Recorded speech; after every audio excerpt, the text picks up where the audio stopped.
And we're back with Focus Delaware. With me right now is Elaine Steblicki, the Associate Curator of Delaware Agricultural Museum. I bet you didn't know there was a Delaware Agricultural Museum in Dover. Well, frankly, I didn't know either. We're going to learn about it right now. Hello, Elaine. How are you? Fine. And how are you? Now, you look vaguely familiar. Weren't you on Focus Delaware 2 weeks ago playing a guitar in our Christmas show? Yes, I was. I thought so. Enjoyed it very much. Did you? Yes, I did. Well, we had you on set 2 that show. Now you're on set 1. How do you feel about that? Variety is the spice of life. That's right. Now, the obvious question, what is the Delaware Agricultural Museum? Okay. A lot of people don't know, so I'll tell you. It's a private, nonprofit educational foundation devoted to the study, collection, and preservation of the region's farm life past. Delaware, but also nearby Maryland, and we're the only museum like us on the Delmarva Peninsula, so we try to be regional. We've got formal exhibits that cover lots of facets of Delaware agriculture. Our collections range from early settlement way up to 1945, so it's a pretty wide range. And we also, behind our main building, we've assembled a group of historic structures to try to recreate a typical farming village post-Civil War to 1900. So we've got all those things at the museum. Well, is it important to have an agricultural museum in Delaware? We think it is. For one thing, agriculture is Delaware's largest industry. In 1975, there were just over about 5,000 farmers in the state. And even those businesses that are not directly engaged in agriculture, a lot of them produce products that are used in agriculture. Like Dupont, for example, creates a lot of agrochemicals and fertilizers and things like that. Besides businesses, a lot of us are out of touch with our agricultural past. We think, oh, you know, farmers, they don't have anything to do with us, but I mean, don't they? Haven't we all eaten 3 meals today? And don't we That's always right. do that? I haven't eaten yet. Well, So you wouldn't know. Sorry.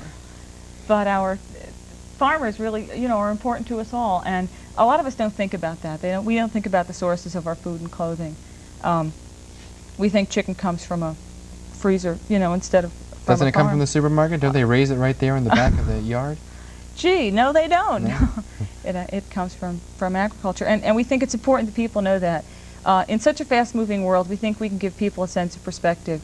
One of our visitors said that to me. She said, you know, I had such a feeling of calm coming to one of your special events. It was our Farmer's Christmas.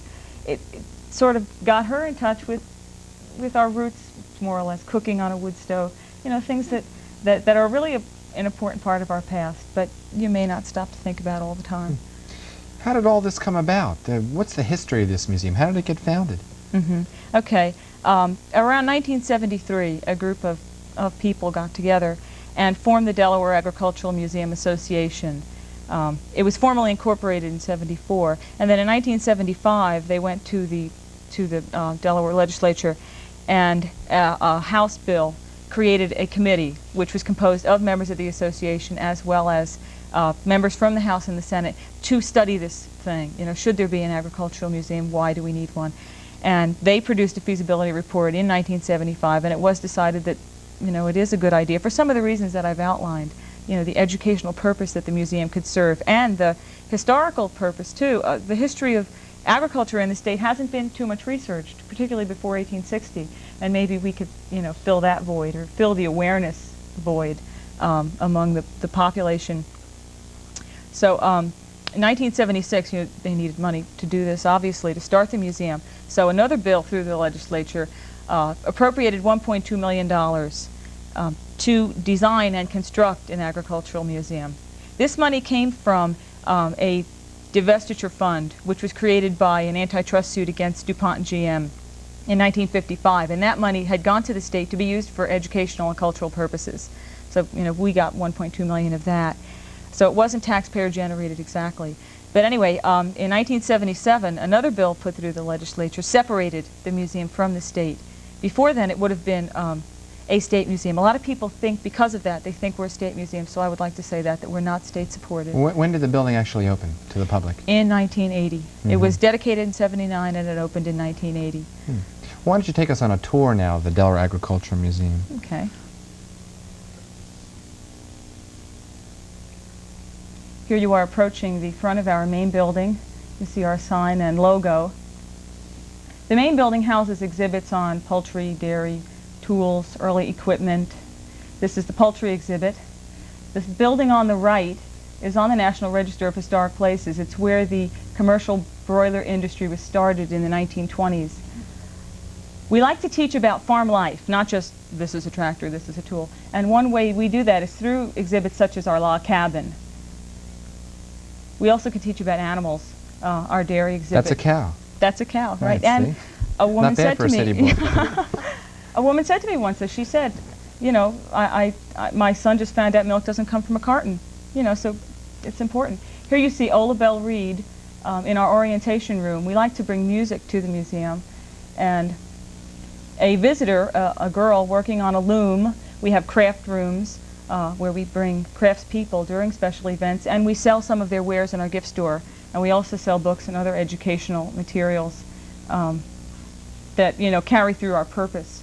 What you're seeing here is brass and copperware.